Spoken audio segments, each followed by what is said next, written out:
So please help me welcome Jeremy Lent today.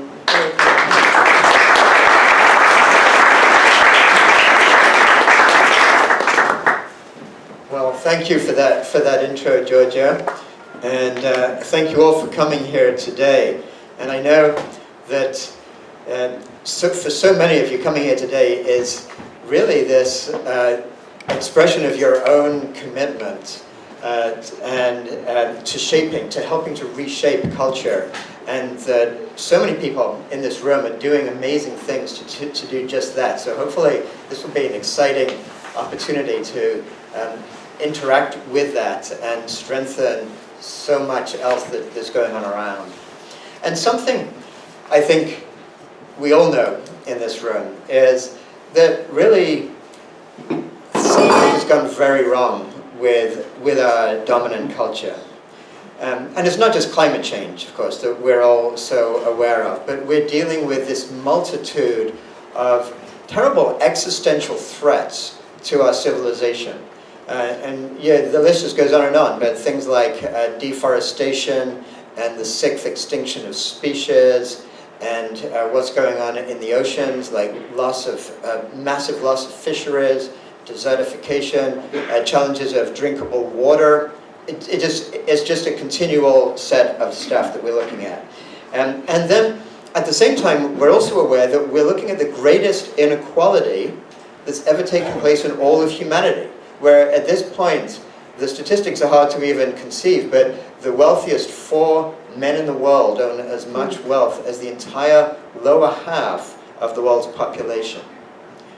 And as if that it isn't all enough, then we get some leading scientists telling us that we need to be afraid of this existential threat of artificial intelligence taking over from humanity too. So, you know, the thing is, we're aware that things have become destabilized. And one of the most important questions I think that we all ask is, how did we get to this place? Because it's really only by recognizing how we got to this place that we can actually do something to change where we're going in the future. And sometimes I feel like an analogy that means something to me is this notion of, imagine like a whole, all the people working so hard to try to fix the things currently going on in the world, a little bit like sort of software engineers working on some really big elaborate computer program, but every time you kind of come up with this bug fix, it kind of creates this workaround that makes things even more complicated. And then at some point, people start saying, wait, we need to change the operating system. You know, we can't keep working on the bugs. We've got to get to the operating system. And so I see both this presentation, but most importantly, these workshops we're looking at is just that thing. Like, how can we look at that operating system, and what are the shifts that can happen so that all the things that arise from that are very different? So, when I did the research for this book, The Patterning Instinct, this was something that I started to kind of conceive of over years. I was looking really for my own search for meaning and trying to understand where these received ideas that we have came from. And I began to realize it's a lot like peeling an onion, where each notion, each concept you come up with reflects something at a deeper level, and then at a deeper level, and a deeper level. And it took me through all things like, all disciplines like history, and also cognitive science, and so many different, and just philosophy, so many different ways of making sense of humanity in the world. And I got to realize that ultimately, there's something that humans have. We have to such a greater degree than other mammals that it's really what makes us unique in history. And it's what I called the patterning instinct. And because of this patterning instinct, we're driven to pattern meaning into the world around us. And just as Georgia was saying before, those patterns of meaning that different cultures create the sort of constellation of values they live by. And that's actually what shapes history. And that's why the kind of values that we live by today, that we can put out there, are what are going to shape our future. So to begin this kind of investigation, I think we need to get a sense of, well, what is this patterning instinct then? And it's an instinct that I think the reason we can call it an instinct rather than something that is just something culturally derived or whatever is because even she has it, this little infant. That from the moment an infant is born, they are using that patterning instinct to make sense of all the different sounds and feelings and things that happen to them. And nobody is going to tell her to do it, but before too long she's going to learn the language of her culture. And then start to learn the culture itself. And that's something, that patterning instinct is what humans used at the very, very earliest times in history, when they really first developed language themselves to pattern meaning into the universe. So with that instinct, they would, like, say, for example, look up at the stars in the sky, and they'd use that patterning instinct to essentially form constellations. And they did this not just in the patterns in the sky, but the patterns of all the stuff that happened around them. The environment they lived in, the animals around them, their own social organization.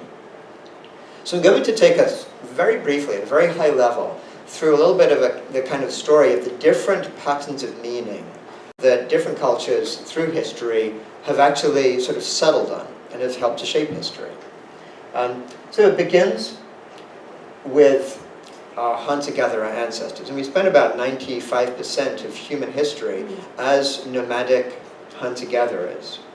And so just a real kind of summary level, the kinds of meaning that our hunter-gatherer ancestors sort of patterned into the world was they saw spirits in everything around them. Essentially, they saw nature as a giving mother and father. They saw the whole world as being one gigantic extended family. And everything around them, and they themselves were part of this family. So through this, everything was connected. And because they themselves saw themselves as having spirits, just like the other animals, they also saw things as being in constant transformation. So when they would kill an animal for food, they'd recognize that its spirit was going to reshape and form into other beings. And they would use shamanic practices to really try to inhabit the kind of other world of the spirits to understand things better. But it was a very intimate world they lived in, where everything was connected, and they saw themselves as being utterly part of that too. And then around 12,000 years or so ago, probably the most significant change happened in the whole human experience, was the rise of agriculture.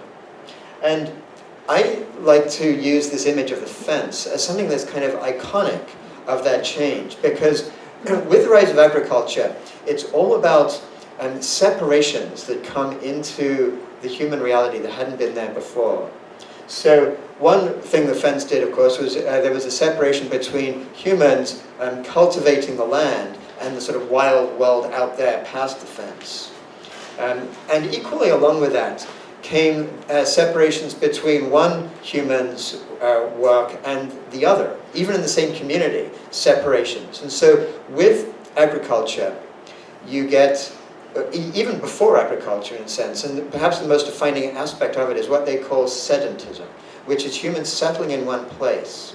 And with that, it's not just that you work the land to create your crops, but also you can develop possessions.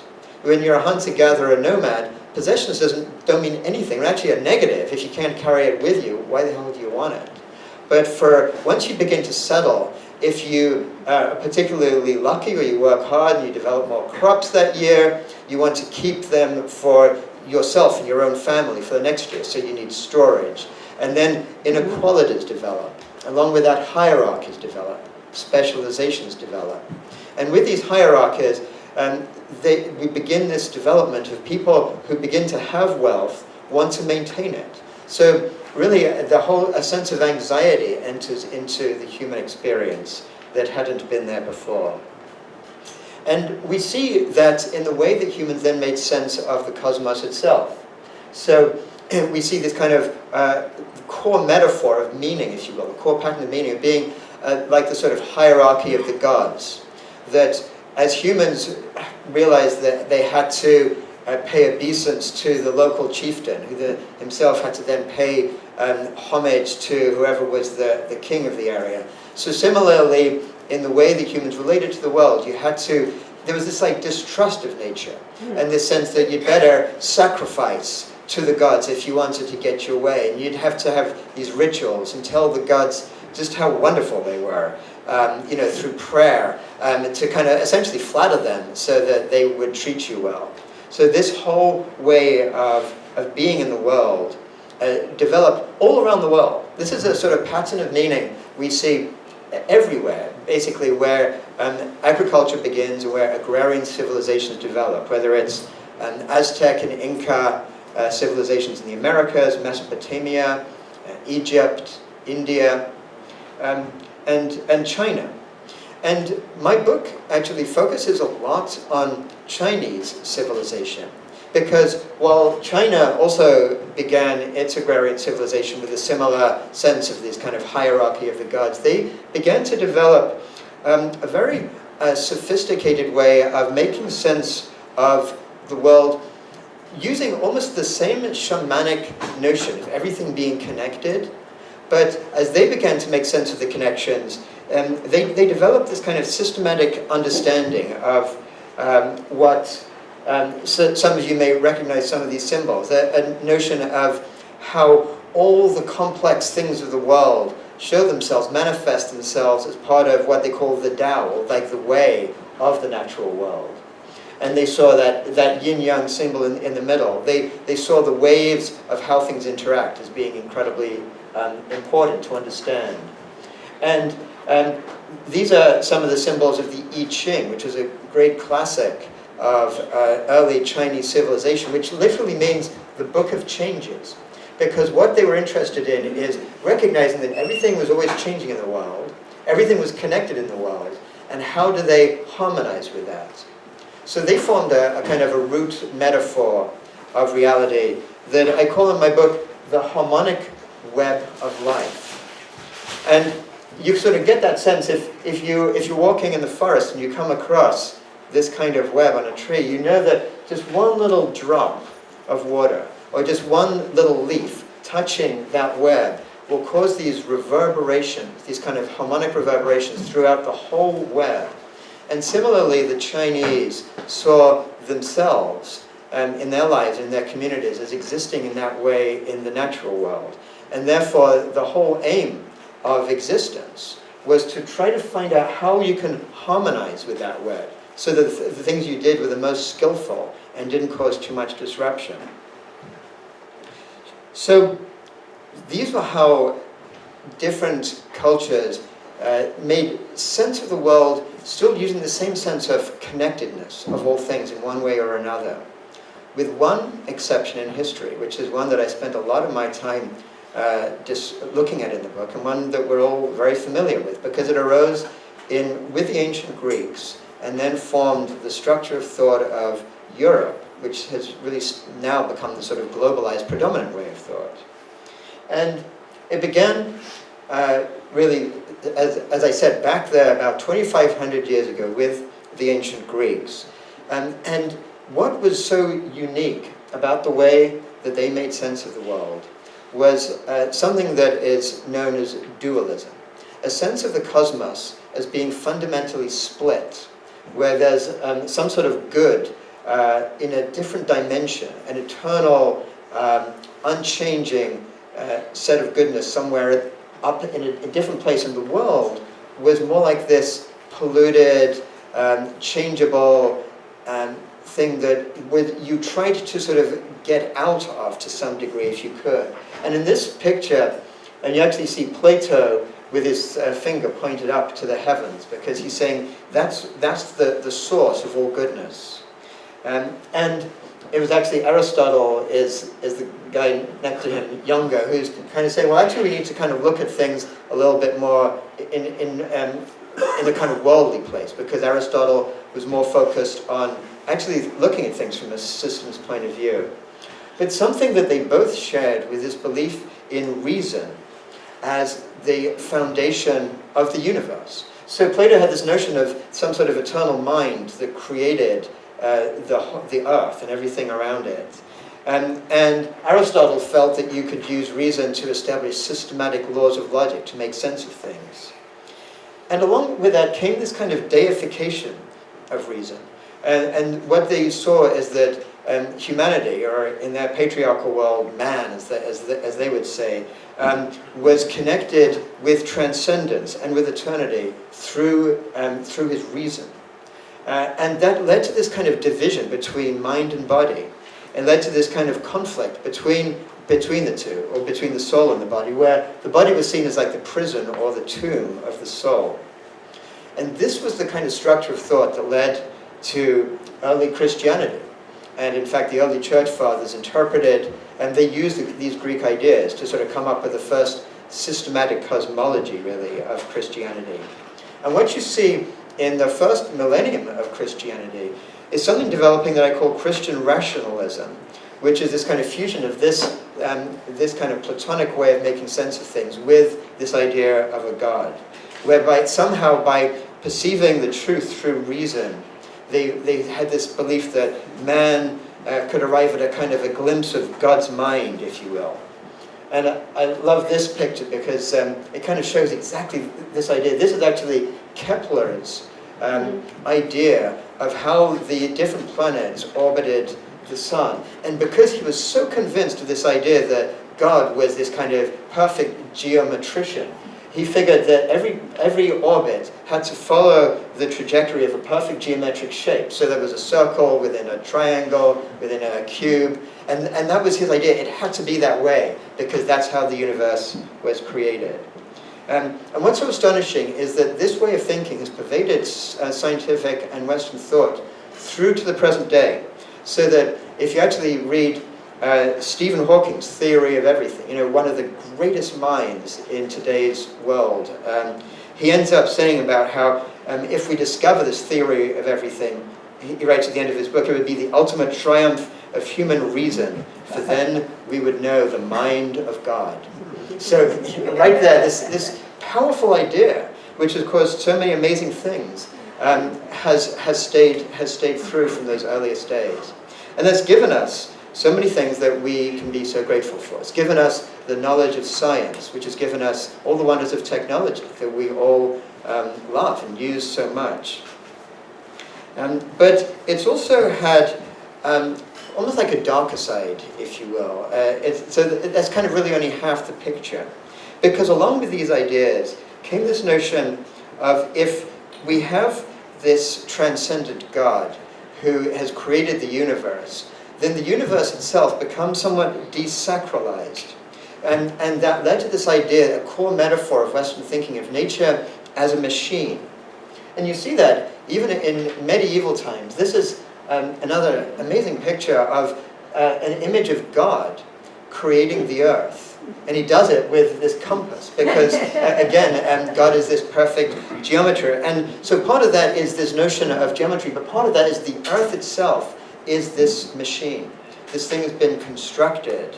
And we see this in the scientific revolution. There's these great thinkers, somebody like Descartes, who, when he comes up with this famous statement, cogito ergo sum, I think, therefore I am. What he's really basically saying is it's human thought that is the only thing that is truly has an essence. And everything else is just kind of there for the human mind to do what it will with. So much so that he supported the idea of vivisection. And he was totally comfortable with people taking a dog, actually nailing a dog up to the wall and cutting them open. And you say the screams that they're making, it's just like a machine. It has no meaning because that dog has no soul. And yeah, much as we're so horrified by that, even to this day, this metaphor empowers the norms, the norm way of thinking. So we hear Richard Dawkins, who is one of the most respected and widely read of all the popularizers of science to this day, actually saying things like, life is just bytes and bytes and bytes of digital information, and talked about the bat being a machine. Actually says the bat is a machine. It's very complicated, and this is how we can understand it. So this is powerfully embedded in our thought. And along with this notion of nature as a machine comes this sense of the scientific project allows us to conquer nature, that we can actually make it do what we want. This was an idea that Francis Bacon put out there in the 17th century. And you can see, say, Thomas Sprat, the founder of the Royal Society, the first historian of the Royal Society, saying that our project of the Royal Society is truly to command the world. And Descartes says that we have this ability to render ourselves the masters and possessors of nature. And this notion of conquering then applied in Western thoughts to the rest of the world, or to the rest of the human world. So it kind of underlay this whole notion of colonialism and imperialism, that somehow Europeans had this inborn right to ravage both nature and other continents. Francis Bacon himself said, knowledge itself is power. And so that led, of course, to this amazing period of colonialism where Europeans went through the rest of the world. This is this kind of idealized image of Columbus landing in Hispaniola, and you can kind of see the natives like hiding behind the trees in awe at the Spaniards arriving. And as soon as he arrived, he wrote in his journals, he wrote like in a letter back to the emperor and empress of Spain, how innocent and naive and generous spirits these natives were at these islands. And he said, they would make fine servants. Should your majesties command it, all the inhabitants could be taken away to Spain or made slaves on the island. With 50 men, we could subjugate them all and make them do whatever we want.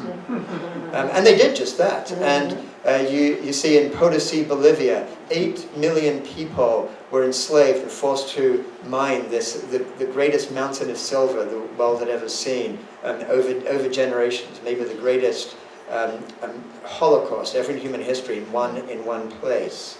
And we see this today in the form of environmental degradation and massive global inequality. So the same thinking that allowed them to enslave the populations of the Americas leads now to 4 men owning half the wealth of the world, or owning as much wealth as the lower half of the world's population.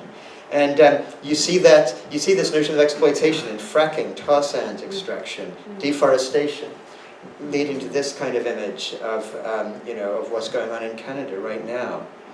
So we have this worldview that we've inherited that's basically one that's based on a sense of separation. And if we look at these modern age patterns, well, this in a way is the sort of iconic picture of today. Like, we have these incredible technologies allowing people to do all these amazing things with their iPhone, and the separation that you have. So the food these people are lining up to eat, they're completely separated from, based on this notion of just basically using animals for exploitation, like they are machines. And you see everyone separate from each other. And so when we look at what are these foundations then of this worldview that leads to this kind of thing, I think it helps if we kind of just take an image, that one we're all kind of used to seeing, like a CNN newsroom, and we're bombarded with all this kind of stuff all the time. But if we kind of go at a deeper level and ask ourselves, what is it that she's saying to us? It's not just about will there be an economic recovery that week or not, but what she's really saying is we're all separate from each other. What she's really saying is we're all selfish, and that unbridled capitalism works best because there's some sort of invisible hand somehow, that everybody acting selfishly results in the best outcome for humanity. She's saying that nature is a machine that we can engineer, and what makes humanity great is to conquer nature. And she's saying that technology is the solution that allows us things like to conceive this ridiculous notion of infinite growth on a finite planet. And finally, of course, she's saying, hey, everything is meaningless, and so let's fill it with consumerism. So these are the sort of core messages that we're getting all the time bombarded at us.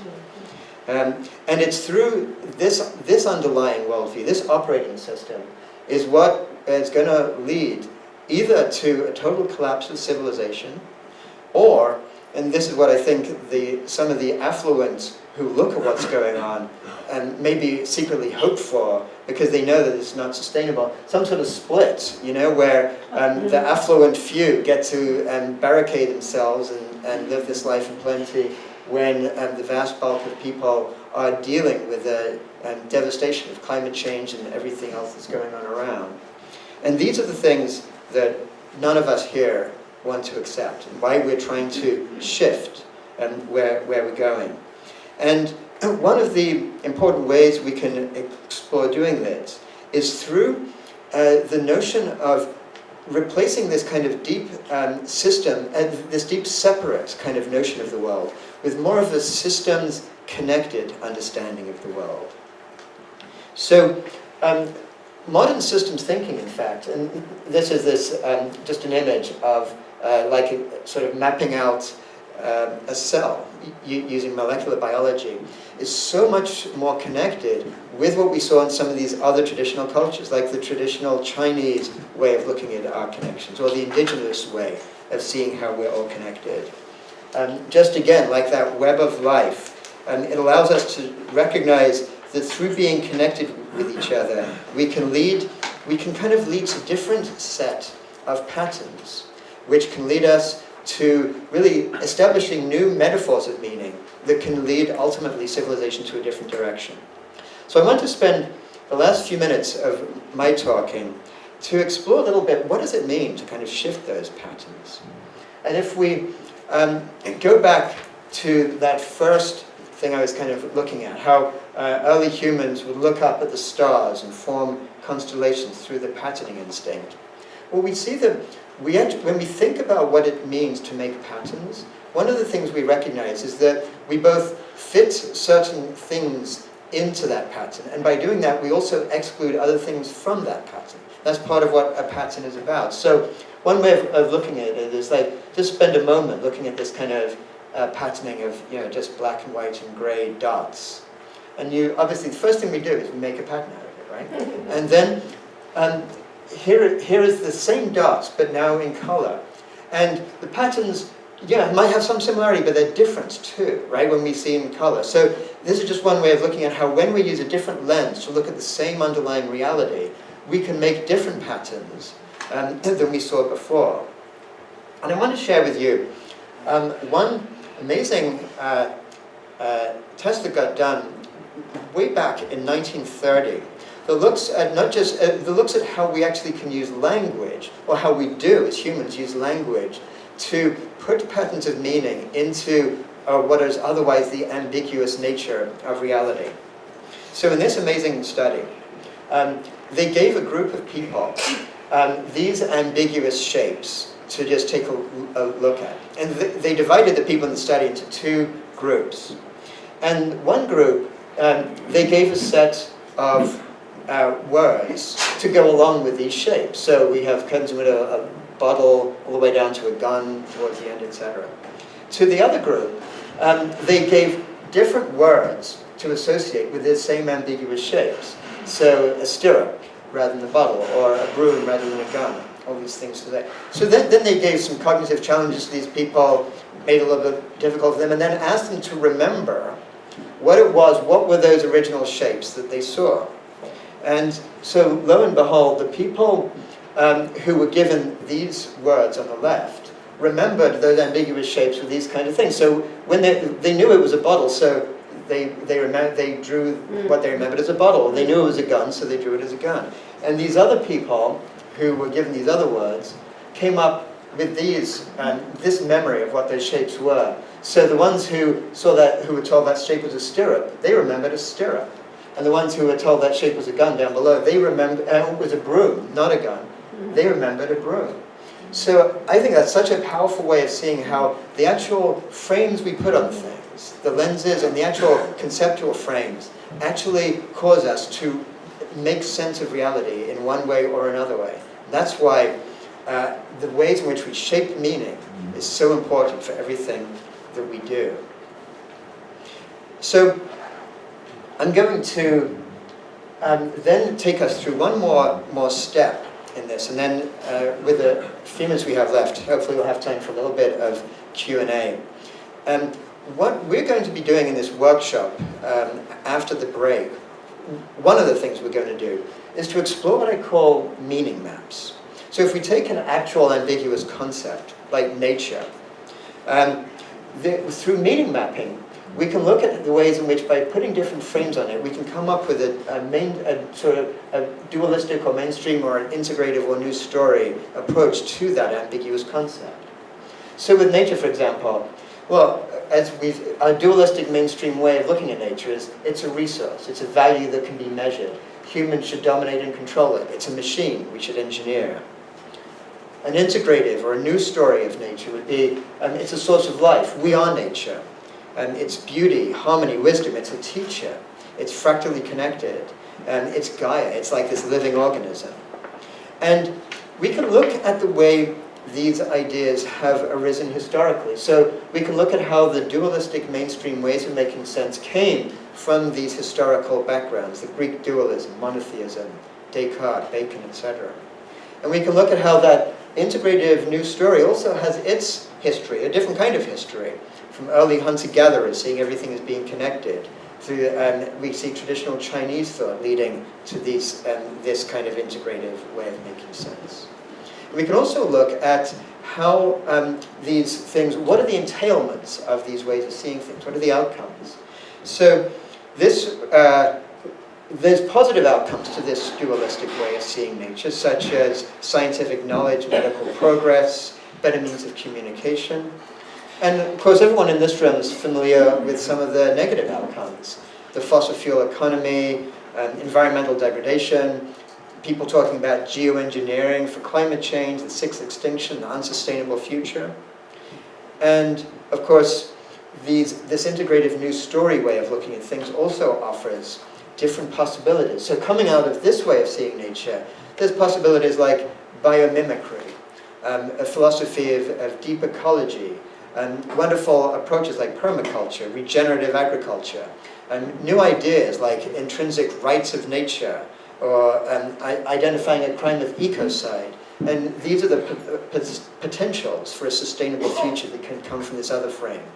So we're going to be exploring some of this kind of meaning mapping, in fact, after the break. But I just wanted to take you through this notion of how, by looking at the ways in which we make meaning out of things, it can have such different outcomes. It comes from different places. It can have different outcomes, all by how we look at these big, ambiguous core concepts of reality around us. So, yeah, this just gives a sense of some of the ways in which we can apply that meaning mapping. And we're actually going to take just a few of these to explore after the break. But you can see these are ideas of how this meaning mapping can take place, and there's sort of no end of other concepts it can be applied to.